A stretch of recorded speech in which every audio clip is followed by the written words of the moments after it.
WhatsApp guys, welcome back to my channel. Jamia Millia Islamia के forms जो है बच्चों वो ऑलरेडी आउट हो चुके हैं।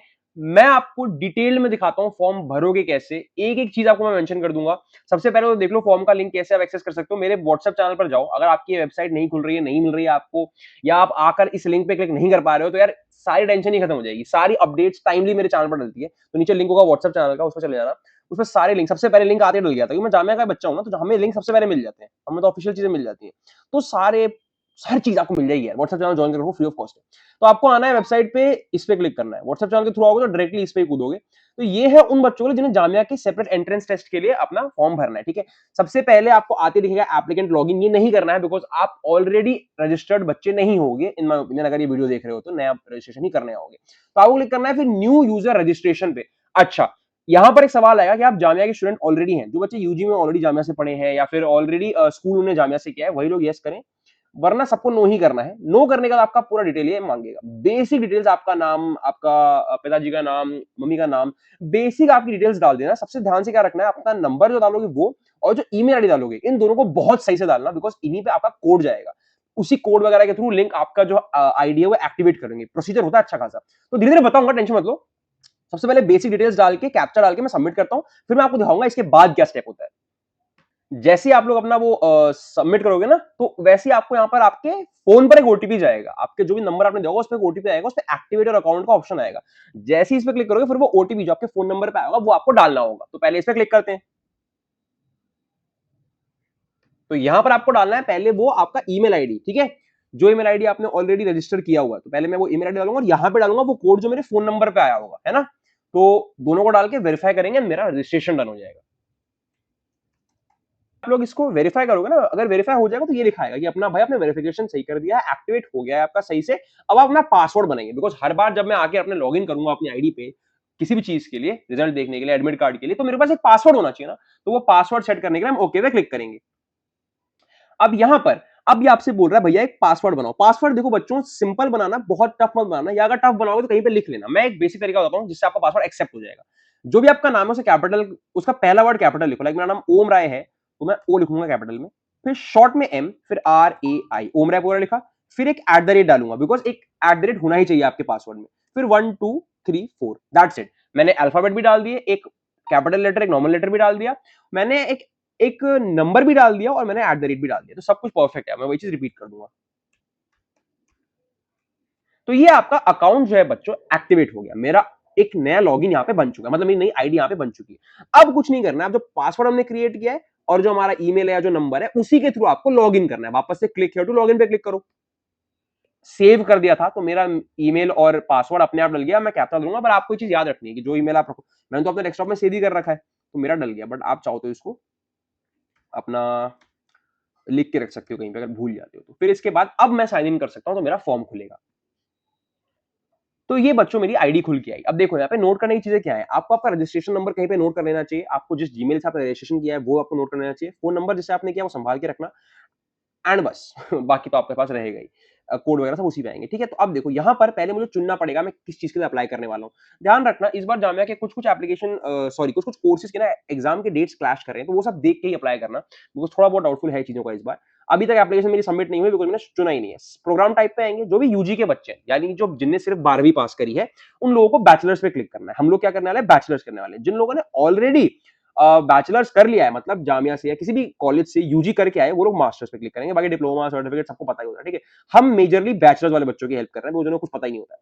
अब बैचलर्स में बहुत सारे कोर्सेज हैं। अब देखो इन सभी कोर्सेज के लिए जामिया अपना खुद का एंट्रेंस टेस्ट लेता है। लगभग कमाल के, मतलब करीब करीब 20 25 30 कोर्सेज तो आराम से दिख रहे हैं मेरे को यूजी में सिर्फ। तो अब मैं फॉर एग्जांपल, क्योंकि हम जिनको ज्यादा हेल्प करते हैं उन्हीं का नाम डाल देते हैं। हमारे जो अपने स्टूडेंट हैं, विच इज हमारा बीबीए बीकॉम, दिख का ही नहीं रहा, ये रहा, BBA BCom honours BCom self finance. खैर सबका फॉर्म एप्लीकेशन सेम तरीके से भरा जाता है।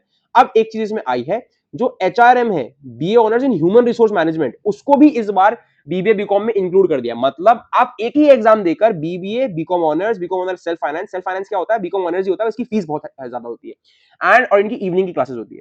And BA honours human resource management, इसको भी आप कर सकते हैं एक ही एंट्रेंस एग्जाम के थ्रू। अब पता नहीं क्या पता सिलेबस भी चेंज करने, देखते हैं नया सिलेबस जब आएगा तो मैं उसमें वीडियो बना दूंगा, क्योंकि अभी साइड से सिलेबस पुराने वाले हट गए हैं, तो क्या पता कुछ नया हो। एंड जो भी होगा हम आपके साथ खड़े हैं यार, आपको बताएंगे सब कुछ, टेंशन की कोई बात नहीं है, ठीक है। ये करने के बाद मैं ऐड पे क्लिक करूंगा। तो मैं अप्लाई कर रहा हूँ बीबीए बीकॉम के लिए, ठीक है, ओके, सक्सेसफुली ऐड हो गया, ठीक है। अब जो ये ऐड हो गया ना, ये ऐड करने से फॉर्म नहीं भर गया।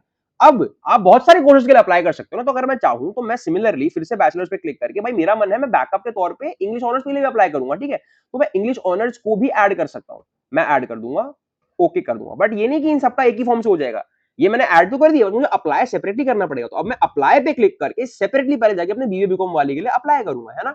यहां पर आता है मेरा फॉर्म, यहां से शुरू होता है फॉर्म, जिसमें आपके कम से कम 7 पेजेस हैं, बहुत सिंपल सिंपल, आपको फटाफट मैं सब कुछ दिखा दूंगा, टेंशन की कोई बात मत करना। क्या चीजें आपके पास रेडी होनी चाहिए? सबसे पहले एक तो आपकी फोटोग्राफ होनी चाहिए, जो कि एक पासपोर्ट साइज फोटो हो तो बेहतर है, उसका साइज वगैरह डायमेंशन ऐसे पासपोर्ट फोटो मान लो।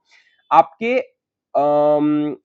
सिग्नेचर की आपके पास एक कॉपी होनी चाहिए। ये सब कुछ तो एंड में अपलोड किया जाता है, स्टार्टिंग में नहीं मांगेगा, बट हाँ ये होना चाहिए। एक व्हाइट पेज पे सिग्नेचर कर लेना एंड उसको भी जेपीजे पीएनजी फॉर्मेट में करके फाइल का साइज कम कर लेना। कोई भी वेबसाइट पे जैसे गूगल खोलना, उसमें टाइप करना इमेज कंप्रेसर, तो आई लव पीडीएफ करके एक फाइल साइट आएगी, वो फ्री में कर देती है सब चीजें। एप्लीकेशन फी जो आपको देनी है वो आप इन्हीं मोड से दे सकते हो, ठीक है भैया मैंने सब पढ़ लिया है इंस्ट्रक्शन, अब मैं रेडी हूं, मैं भरूंगा फॉर्म फटाफट से। मैं सब कुछ ढंग से समझाते हुए कर रहा हूं आपको, पर अगर आप खुद भरने बैठोगे बिना मेरी इस एक्सप्लेनेशन और कमेंट्री है, 10 मिनट में भर जाएगा फॉर्म। ये सब मेरी डिटेल्स के साथ मैं फॉर्म को भरूंगा। तो अब ये मेरी बेसिक डिटेल्स जो इन्होंने मांगी है, पहले मैं वो डाल देता हूं, उसके बाद मैं आपको आगे दिखा। तो रजिस्ट्रेशन करते हुए जो मैंने ऊपर डिटेल्स डाल दी थी, वो तो चलो आप लोगों ने रजिस्ट्रेशन डाल चुके, तो आपका यहाँ पर ऑलरेडी फिल्ड होकर आएगा। अब यहाँ पर हमें ये सब चीजें डालनी है भैया, सब कुछ आपको पहले बताता हूँ, आपको कंफ्यूजन कहीं पे ना हो। पापा की क्वालिफिकेशन आपकी क्या है आप डाल सकते हो, अगर आपके पापा 10 तक ही पढ़े हैं तो आप उसको मैट्रिक डाल सकते हो, है ना, 10 तक के लिए तो मैट्रिक 10th क्लास तक लिख सकते हो, चलो ठीक है। एंड अगर आपके पिताजी स्कूल 12th तक पढ़े हैं तो सीनियर सेकेंडरी डाल सकते हो, जो भी आपके पिताजी की क्वालिफिकेशन आप डाल सकते हो। 5th तक पढ़े हैं, 8th तक पढ़े हैं, हर चीज का ऑप्शन अब जामिया ने ला दिया, तो कंफ्यूजन क्लियर ही हो गया। मदर के लिए भी सेम है, लिंग जेंडर जो है आपका वो ऑलरेडी ले चुका होगा ये। आपकी सोशल कैटेगरी यानी आप जनरल हैं, ओबीसी हैं, एससी एसटी हैं, जो भी आपको लिख देना है यहाँ पर। आपका रिलीजन जो है, आप बुद्धिज्म से हैं, क्रिश्चियनिटी से हैं, हिंदू हैं, इस्लाम से हैं, जैनिज्म है, जो भी आप लिख सकते हैं। यहाँ पर आपका डोमिसाइल स्टेट मतलब आप कहाँ के रहने वाले हैं। एंड आई विल सजेस्ट कि इसमें ज्यादा सत्यवादी बनने की जगह आधार कार्ड पे जो स्टेट हो ना वही स्टेट डाल देना बेटर रहता है, बाकी आपकी मर्जी है।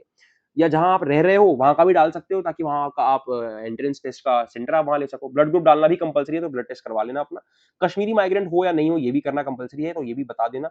अगर आपके पास एनसीसी का कोई वो है सर्टिफिकेट है तो ही इसको यस करना है, एनसीसी कैडेट वाले को। पापा की नहीं, पूरे फैमिली की जो भी इनकम है उसको पूरे साल का, मान लो पापा की सैलरी 50,000 रुपए, तो पूरे साल की सैलरी उनकी 6 लाख रुपए हो गई, तो वो 5 से 8 लाख के स्लैब के अंदर आ जाएंगे। तो ये आपका जो भी है आप कर सकते हो। बाकी अगर आप ईडब्ल्यूएस का सर्टिफिकेट हो तभी इसको करना, एनएसएस के सर्टिफिकेट हो तभी इसको करना। जम्मू कश्मीर से अगर बिलोंग भी करते हो, आपका आधार कार्ड पे वो एड्रेस है या वहां पर आपका एड्रेस प्रूफ है, तो इसको यस करना, उनके लिए कट ऑफ कम हो जाती है। तो ये सब जो चीजें मैंने बता दी, नेशनलिटी में आप भारतीय हैं या नहीं है लिख सकते हो, आपको यहाँ इंडियन लिख देना है, सिंपल इंडियन टाइप कर देना, ठीक है। कोई भी डाउट यहाँ पर नहीं बचा, हर चीज मैंने क्लियर करवा दी। और नीचे देख लेते हैं, कभी अरेस्ट हुए हो, यस और नो कर देना। कोई भी कोर्ट केस पेंडिंग हो तो यस और नो कर देना। अच्छा, कभी किसी एग्जाम से डी बार किए गए हो, किसी यूनिवर्सिटी ने आपको निकाला है, यस और नो कर देना। पीडब्ल्यूडी के कोई भी किसी भी तरह की अगर आपके पास डिसेबिलिटी है तो उसका सर्टिफिकेट आपके पास होना चाहिए, तो आप यस और नो कर सकते हैं, सर्टिफिकेट डाल दीजिएगा। कोई भी आपके ऊपर डिसिप्लिनरी केस अगर हो तो उसके लिए भी यस और नो कर दीजिएगा, ठीक है। अब यहाँ पर आ जाते हैं आपका एड्रेस। यहाँ पर आप एड्रेस डाल सकते हो अपना अच्छे से। एड्रेस लाइन बहुत सिंपल, आपका जो भी घर का एड्रेस है फिलहाल वो डाल सकते हो। कॉरेस्पॉन्डेंस एड्रेस और परमानेंट एड्रेस में थोड़ा सा फर्क होता है, लेकिन 90% लोगों का ये सेम होता है। बाकी आपकी मर्जी है, आप दोनों जगह सेम भी डाल सकते हो, जहां पर फिलहाल रह रहे हो वही डाल देना, या चाह रहे हो जहां पर आपका एग्जाम सेंटर पड़े वही डाल देना। या अगर आप चाह रहे हो कि जो भी गांव का एड्रेस है जो आपका उसको ही डालना चाह रहे हो तो डाल सकते हो। देखो एड्रेस वाली चीज में ना कोई ड्रामा नहीं होता, इसमें कोई छोटी मोटी गलती से फॉर्म नहीं रिजेक्ट होते, तो इसमें टेंशन नहीं है यार, जो भी मन करे वो एड्रेस आप डाल देना बिना किसी दिक्कत के साथ। तो मैं ये एड्रेस आपका डाल के, तो ये आपकी बेसिक डिटेल्स है जो भरने के बाद आपका फर्स्ट सेक्शन कंप्लीट हो जाएगा। आपके जिस जो भी एड्रेस डालोगे उसका पिन कोड वगैरह डाल सकते हो। अच्छा, अगर आपको सेम डालना हो तो यहाँ पर पहले एड्रेस भरना, जैसे मैं सेम डालूंगा, जहां मैं अभी रह रहा हूँ वही मेरा परमानेंट एड्रेस है, अब मैं घर पे रह रहा हूँ, तो मैं यहाँ वो एड्रेस डाल के उसको यहाँ पर क्लिक कर दूंगा, तो जो मैं यहाँ भरूंगा ये अपने आप यहाँ भर जाएगा। बेसिक ये फर्स्ट साइड फॉर्म की कंप्लीट हुई। मैं इसको कंप्लीट करके आगे बढ़ता हूँ, फिर आपको आगे दिखाता हूँ नेक्स्ट स्टेप क्या है। तो जैसे ही आप पूरा फॉर्म भर चुके होगे ना बच्चों, तो यहाँ पे ये आपको एक बार ऑप्शन दिखा देगा कि आपका भैया सारा कुछ डिटेल सबमिट हो चुका है। एंड आपका एप्लीकेशन नंबर क्या है, इसका भी एक फोटो लेके प्लीज रख लेना। ये एप्लीकेशन नंबर भी बहुत जरूरी है, बाद में अपने रिजल्ट वगैरह भी चेक करोगे ना, एडमिट कार्ड वगैरह भी निकालोगे, तो ये चीज बड़ी इंपॉर्टेंट है। तो जैसे आपने सारी पर्सनल डिटेल्स भर चुके होगे इसमें, उसके तुरंत बाद बच्चों यहाँ पर आपका एक ऑप्शन आएगा जिसमें आपका एप्लीकेशन नंबर शो करेगा। इस एप्लीकेशन नंबर को कहीं पे लिख लेना, ओके। आगे चलते हैं नेक्स्ट स्टेप पे, फिर आप नेक्स्ट पे क्लिक करोगे यहाँ पे नीचे आके, ठीक है। पहले इसको ओके करके अब आपके एप्लीकेशन नंबर के हिसाब से आपसे चीजें पूछी जाएंगी, मतलब हिसाब से तो क्या, आपको पहले अपनी क्वालिफिकेशन चुननी है। तो यहां पर आपको बच्चों एजुकेशन क्वालिफिकेशन पूरी डाल देनी। तो मैं पहले बोलूंगा कि सबसे पहले अपना क्लास 10th का डाल देना, मैट्रिक भी डाल देना, ठीक है। इसको करने के बाद ना ऐड का बटन दबाना और इसके बाद अपनी क्लास 12th की जो डिटेल है वो भी डाल देना। ऐसा क्यों भैया? क्योंकि जिस भी चीज़ के लिए आप अप्लाई कर रहे हो उससे पहले आपके पास क्या-क्या डिटेल है वो सब डालनी है। जो बच्चे पोस्ट ग्रेजुएशन के लिए अप्लाई कर रहे हैं वो अपना ग्रेजुएशन भी ऐड करेंगे, अगर किसी ने कोई डिप्लोमा किया हुआ है तो वो भी ऐड करेगा, हर चीज़ ऐड करेगा। मैट्रिक वाले कर देंगे, उनकी डिग्री का जो नाम होता है वो उसे मैट्रिक ही बोलते हैं या क्लास 10th एग्जामिनेशन भी लिख सकते हो, कोई दिक्कत की बात नहीं है। जो सीनियर सेकेंडरी वाले बच्चे हैं, उसकी डिग्री का नाम सीनियर सेकेंडरी ही होता है या क्लास 12th इंटर भी लिख सकते हो। इसका डिग्री का जो सर्टिफिकेट का नाम है ना, ये आपके उस बोर्ड के सर्टिफिकेट पे लिखा होगा। मान लीजिए आपने किया है सीबीएसई से, तो आप सीबीएसई डाल दीजिएगा। दोनों ही सीबीएसई से किया होगा। आप किस साल पास हुए थे वो भी आपके सर्टिफिकेट पे लिखा होगा। अगर आप अभी कर रहे हैं तो आपका अपीयरिंग का भी इसमें एक ऑप्शन आ जाता है। 2026 का ऑप्शन आपका आ जाएगा कि हम तो भैया अभी इस साल ही पास करेंगे। जैसे बहुत से बच्चे 12th कर रहे होंगे। ये सब कुछ आपको यहाँ नहीं भरना पड़ेगा बिकॉज़ आपने 2026 डाला है ना। अभी आपका ये सब कुछ डिटेल्स आपके पास नहीं होगा। रिजल्ट अवेटेड पे क्लिक कर दोगे, ठीक है? तो आपके पास क्या नहीं है? 12th क्लास का सब कुछ आपके पास नहीं है। 10th जब भी पास करी थी वो डाल के अपने मैक्सिमम मार्क्स यानी जो भी टॉप 5 सब्जेक्ट है उसको जोड़कर अ, यहाँ पर लिख देना मैक्सिमम मार्क्स मेरे बन सकते हैं 500 एंड उसमें से मैं कितने मार्क्स लेकर आया हूँ? मैं लेकर आया हूँ भैया 435 मार्क्स में लाया हूँ। तो ये आपका जो परसेंटेज है आपको फिर क्या करना 435 डिवाइड बाय 500 इंटू 100 कर देना तो परसेंटेज निकल के आपकी आ जाएगी। फिर डिवीजन अपना डाल देना। अगर आप 60% से ऊपर भी हो तो वो शायद फर्स्ट डिवीजन आ जाता है। ये करके आपका डन। ये सब सबमिट करके आपका एक और चीज़ जो है कंप्लीट हो जाती है, आगे बढ़ जाते हैं। नेक्स्ट सेक्शन आएगा बच्चों वो आपका आ जाने वाला है अपलोड का। तो सीधे आपको अपनी फोटो अपलोड कर देनी है, पासपोर्ट साइज फोटो और अपना सिग्नेचर एक व्हाइट पेपर पे करके अपलोड कर देना। उसके बाद भी नेक्स्ट कर देना। उसके बाद जब आप नेक्स्ट करोगे तो फाइनल चीज आ जाएगी जो कि आपका कैटेगरी और प्रेफरेंस है। बस फॉर्म खत्म, सिंपल। मैंने कहा था 5 मिनट में फॉर्म खत्म हो जाता है। इस कैटेगरी और प्रेफरेंस के पे भी चलेंगे। पहले इसको मैं 2 मिनट में अपलोड करके आपको आगे दिखाता हूँ। कि फोटो और सिग्नेचर अपलोड कर दोगे तो लास्ट आपके पास चीज आती है आपका रिजर्वेशन कैटेगरी चुनने का। फिर से आपसे पूछ रहा है तो हम अभी भी जनरल करेंगे। अगर आपकी कोई और कैटेगरी तो आप उस कैटेगरी का सर्टिफिकेट आपके पास होना चाहिए। तो हम तो भाई जनरल कर सकते हैं। अच्छा, जामिया का होना भी एक कैटेगरी है, ध्यान रखना। तो अगर आप जामिया के बच्चे रह चुके हो तो वो भी एक कैटेगरी है। एग्जाम सेंटर आप चुन सकते हो। इस बार एग्जाम सेंटर जो जामिया ने ऑफर किए हुए हैं दिल्ली, गुवाहाटी, कोलकाता, मालेगांव, लखनऊ, पटना, श्रीनगर, भोपाल, कैलकट।